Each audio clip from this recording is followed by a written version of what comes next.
बिस्मिल्लाहिर्रहमानिर्रहीम। Dear students, अस्सलाम वालेकुम। आज हम सेकेंड ईयर फिजिक्स में चैप्टर नंबर 13 का सेकेंड लास्ट आर्टिकल पढ़ेंगे।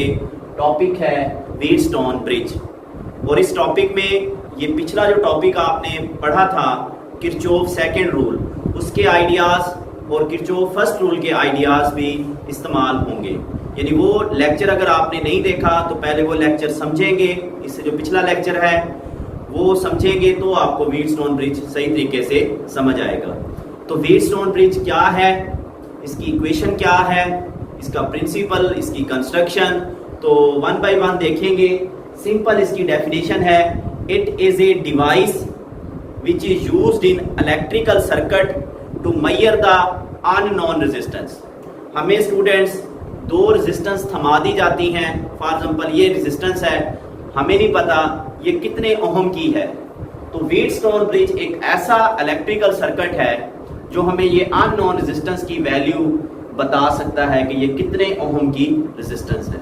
तो डेफिनेशन आप नीड करेंगे, क्या लिखा हुआ है, a circuit which is used to find the unknown resistance is known as Wheatstone bridge.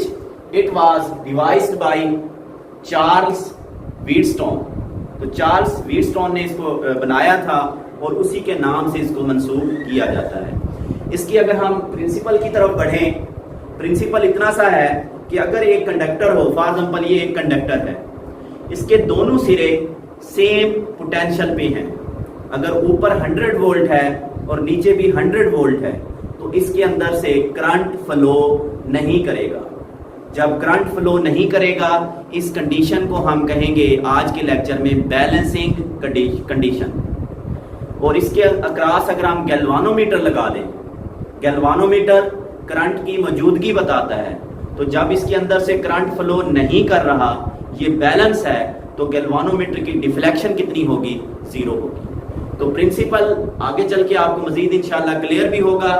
फिलहाल इतना देखें, नल डिफ्लेक्शन, इसका प्रिंसिपल क्या है, नल डिफ्लेक्शन। नल डिफ्लेक्शन का मतलब समझ लें। नल डिफ्लेक्शन का मतलब इतना है कि अगर ये टर्मिनल बी, ये जो डायग्राम में नजर आ रहा है, और ये टर्मिनल डी, ये होंगे सेम पोटेंशियल पे, तो करंट फ्लो नहीं करेगा, तो इसमें गैल्वानोमीटर जो लगा हुआ है इसकी डिफ्लेक्शन 0 होगी। इफ एंड्स ऑफ कंडक्टर, कोई भी कंडक्टर है, उसके जो सिरे हैं are at same potential, then current will be 0। तो करंट जो है वो 0 होगा। इस कंडीशन को बैलेंसिंग कंडीशन का नाम देते हैं। आगे हमें कंस्ट्रक्शन नजर आ रही है।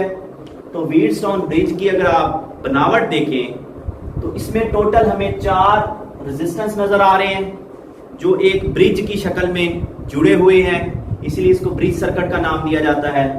और इसके अलावा हमें एक सोर्स ईएमएफ बैटरी नजर आ रही है, से इसका पोटेंशियल डिफरेंस 20 वोल्ट है, और हमें जो है ना सर्किट में एक स्विच नजर आ रहा है, प्लस हमें आखिर में एक गैल्वानोमीटर नजर आ रहा है। तो it consist of 4 resistors R1, R2, R3 and R4. It consists of 4 resistors. नाम है R1, R2, R3 and R4 connected in the form of bridge. Bridge की शक्ल में ये रेजिस्टर जुड़े हुए हैं और इसमें हमें जो है ना बैटरी और गैल्वानोमीटर भी कनेक्ट किया हुआ है। अब आपने रेजिस्टेंस अननोन कैसे फाइंड आउट करनी है, इसके लिए हमें लूप को समझना जरूरी है। तो स्टेप वाइज इसको चलाएंगे हम। स्टेप 1, सबसे पहला काम आपने क्या करना है, लूप डिफाइन करें। लूप को डिफाइन करें कि कौन कौन से लूप आप इस्तेमाल कर रहे हैं। कुछ रूल्स हैं। रूल नंबर 1 ये है कि आपने यहां पे लूप कहीं से भी स्टार्ट कर ले, फॉर एग्जांपल बी से, सी से, और एक क्लोज लूप बनाना होता है। मैं अगर फॉर एग्जाम्पल यहां से शुरू करूं तो मुझे एक लूप नजर आ रहा है ए बी डी ए। ये देखिए इस सर्किट में मुझे एक लूप नजर आ रहा है, क्या नाम है, ए बी डी ए। तो पहला लूप रीड करें, ए बी डी ए, ये मेरे पास पहला लूप है। इसी सर्किट में दूसरा लूप देखें, ये देखिए यहां से शुरू होगा बी सी डी बी, ये भी एक बंद शक्ल आपको नजर आ रही है। तो loop number 2 B C D B, ये हमारे पास दूसरा लूप है। एक और लूप आपको नजर आएगा, दैट इज ए, ये यहां से आगे, सी ये यहां से आगे, डी और ए। तो ये हमें तीसरा लूप नजर आ रहा है, ए सी डी ए। तो लूप नंबर 3 लिखेंगे ए सी डी ए, ये 3 लूप हैं। अब रूल पहला सुन लें। रूल ये है कि आप पहले लूप में कोई करंट ले लें, क्लॉकवाइज ले लें या एंटी क्लॉकवाइज ले लें। फॉर एग्जांपल मैं यहां पे इस तरह से करंट लेता हूं, ये हमारा इस तरह से करंट। मान लें इस सर्किट में करंट किस डायरेक्शन में फ्लो कर रहा है, एंटी क्लॉकवाइज, तो आपको यहां भी अब एंटी क्लॉकवाइज ही लेना पड़ेगा, ये रूल है। वहां भी आपको एंटी क्लॉकवाइज और इस लूप के अंदर भी आपको एंटी क्लॉकवाइज डायरेक्शन में करंट लेना पड़ेगा। ठीक हो गया। अब अगर हमारे इस लूप में करंट I1 है, I1, तो अगले लूप में करंट माना जाएगा I2 से, ये डिफरेंट करंट होगा, जरूरी नहीं है ये सेम हो। इसी तरह इस लूप में जो करंट माना जाएगा दैट इज I3। तो हर लूप में जो करंट है वो डिफरेंट वैल्यू रखता है। ठीक है, अब हमने हर लूप में से जो पोटेंशियल चेंजेस हैं वो निकालनी है और किरचॉफ रूल की मदद से निकालनी है। फिलहाल loop A B D A में जो करंट है वो I1 है, लूप जो दूसरा था उसमें करंट I2 है और तीसरे लूप में करंट I3 है। अब let's calculate the current from या energy changes from each loop. और एक चीज याद रखना, बैलेंसिंग कंडीशन क्या होती है, balancing condition. Student, let I say that ये जो रास्ते में गैल्वानोमीटर लगा हुआ है, इसका अगर बी और डी का पोटेंशियल करते हैं सेम, इसका मतलब है जितना करंट नीचे आ रहा है उतना ही करंट ऊपर जा रहा है, क्योंकि पोटेंशियल क्या है, सेम है। तो ये दोनों करंट एक दूसरे को कैंसिल कर देंगे और गैल्वानोमीटर की जो डिफ्लेक्शन है वो कितनी हो जाएगी, 0। इसको कहते हैं बैलेंसिंग कंडीशन। यानी if terminal B and D are at same potential, वो एक सेम पोटेंशियल डिफरेंस पे हैं, सेम पोटेंशियल पे हैं, देन नतीजा ये होगा no current will flow will pass, कहां से, फ्रॉम गैल्वानोमीटर, फ्रॉम गैल्वानोमीटर, और उसकी जो डिफ्लेक्शन होगी वो 0 होगी, डिफ्लेक्शन विल बी 0। इस कंडीशन को क्या कहते हैं, बैलेंसिंग कंडीशन। यानी बैलेंसिंग कंडीशन में जितना करंट नीचे आ रहा है उतना ही करंट ऊपर जा रहा है। तो इसका मतलब है नीचे आने वाला current, late I say that अगर I1 है तो वो बराबर होगा करंट I2 के। ये इक्वेशन फॉर एग्जांपल ए है, इसको हम आगे चल के यूज भी करेंगे। अब हम देखते हैं voltage changes along close loop A B D A. तो अलोंग लूप, लूप का नाम रख लेते हैं ए बी डी ए, ये पहला लूप, इसमें वोल्टेज चेंजेस कितनी हैं। अब हम कहीं से भी शुरू कर दें, इट डजंट मैटर, आप डी से शुरू कर दें, आप बी से, ए से, जहां से भी कैलकुलेशन शुरू करें, आपने एक लूप मुकम्मल करना है।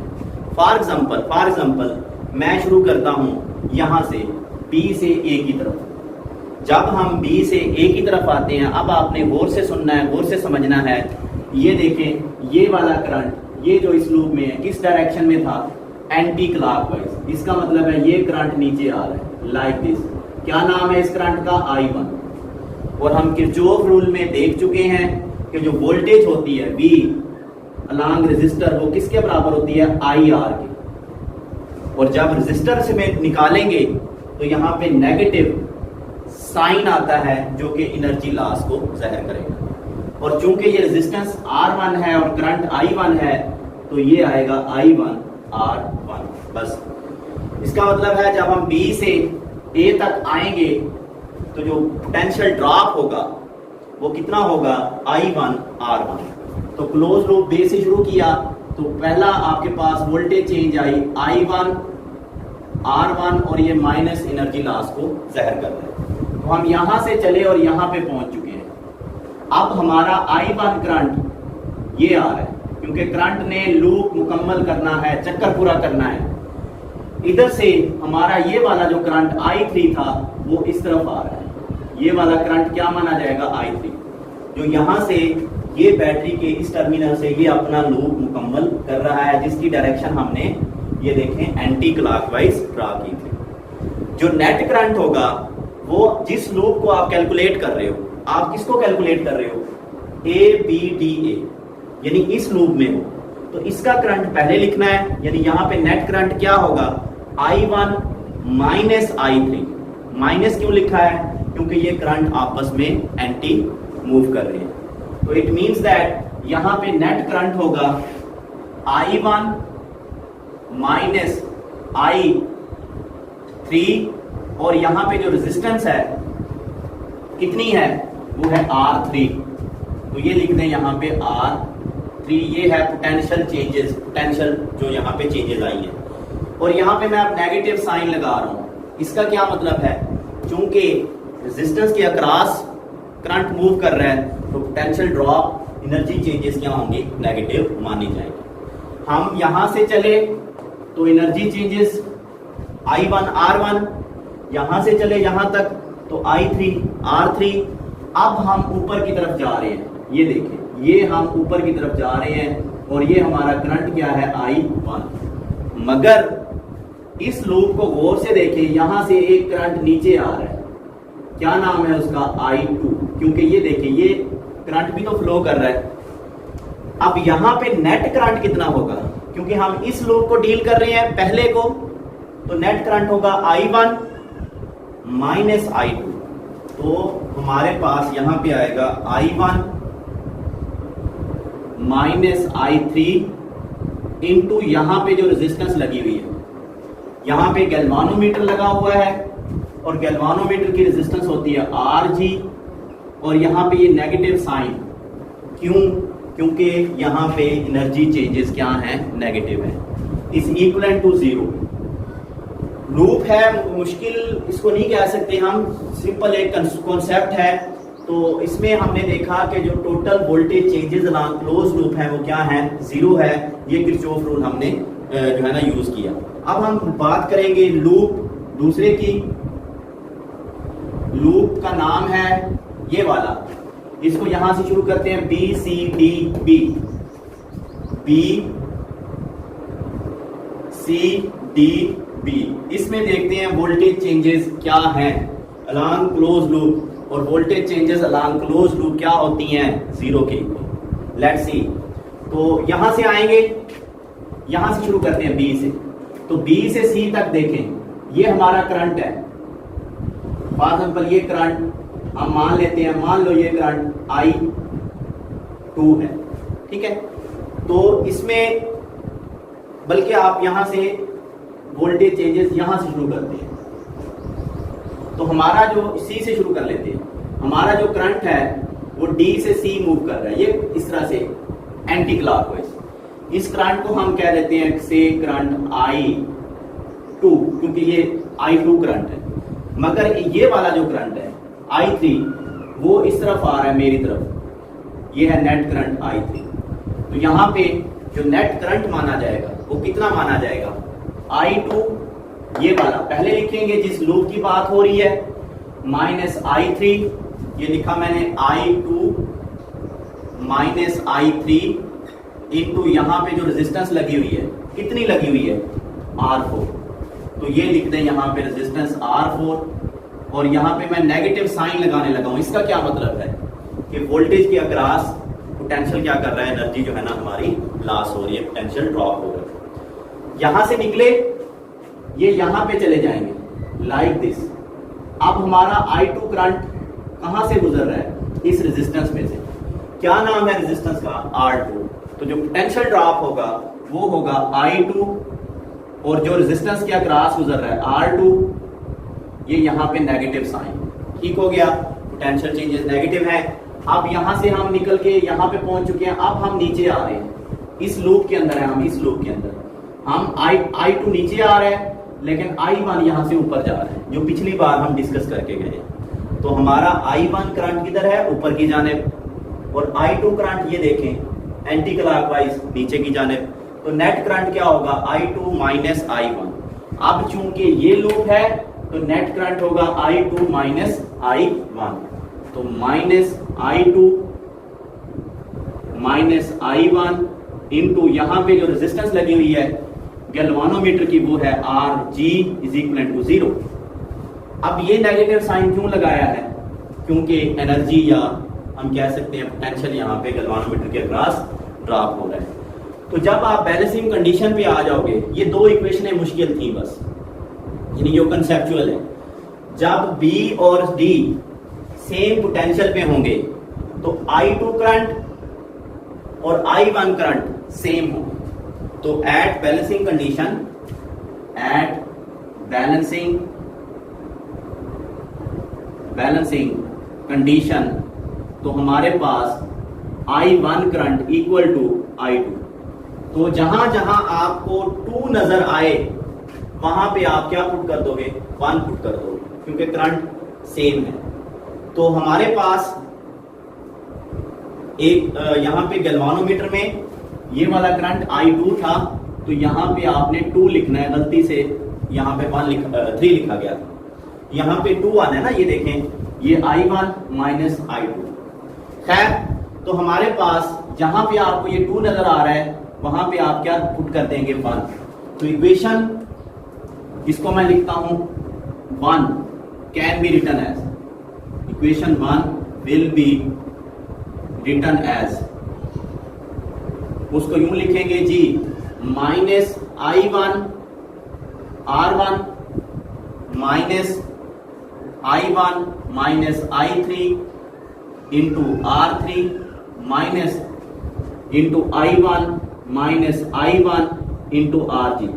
अब ये 2 की जगह मैंने क्या लिख दिया है, 1 और कुछ नहीं इसमें तब्दीली की, इज इक्वल टू 0। अब इसमें I1 से I1 कैंसिल हो जाएगा, इसका मतलब है minus I1 R1 minus I1 minus I3 into R3 is equal to 0।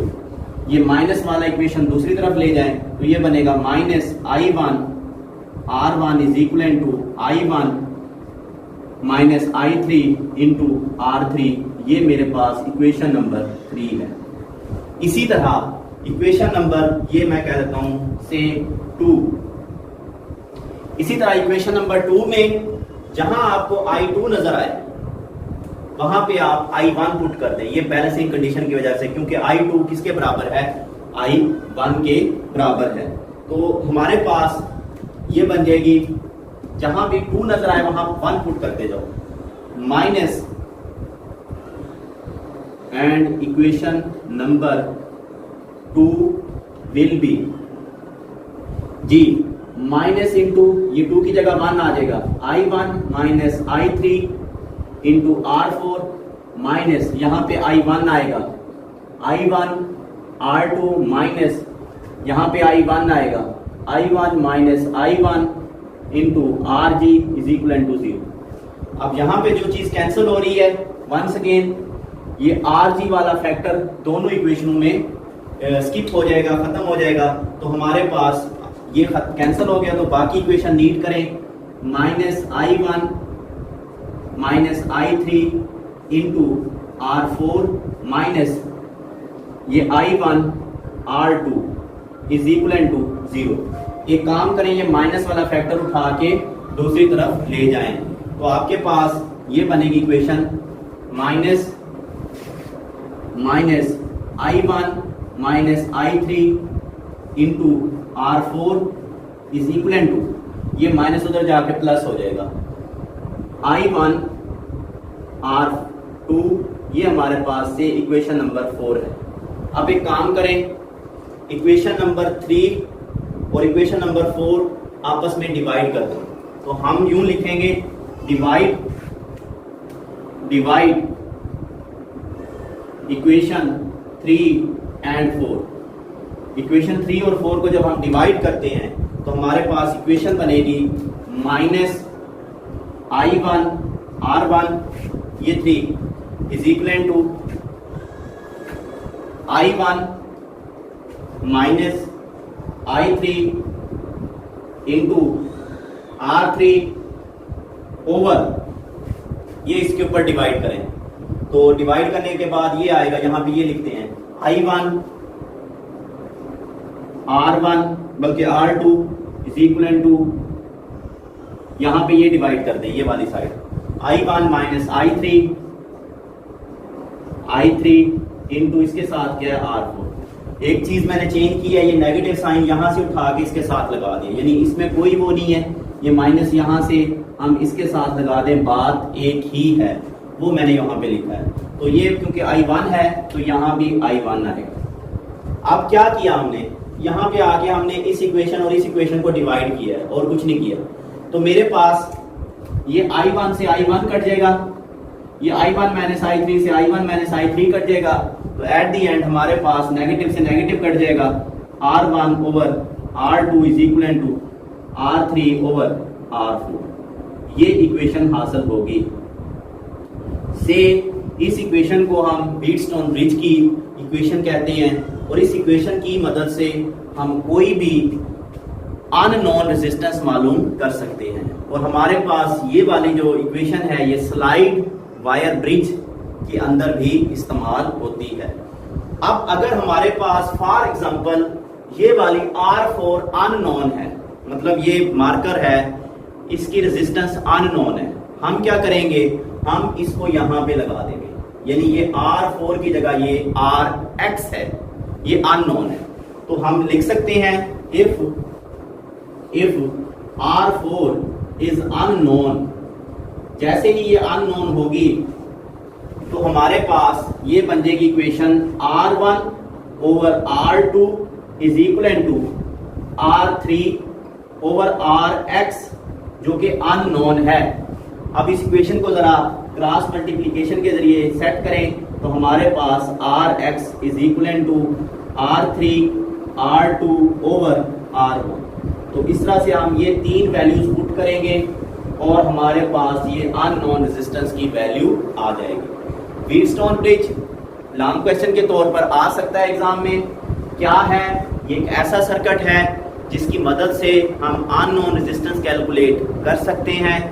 इसका प्रिंसिपल नल डिफ्लेक्शन, जब गैल्वानोमीटर की डिफ्लेक्शन कितनी हो जाती है, 0 हो जाती है।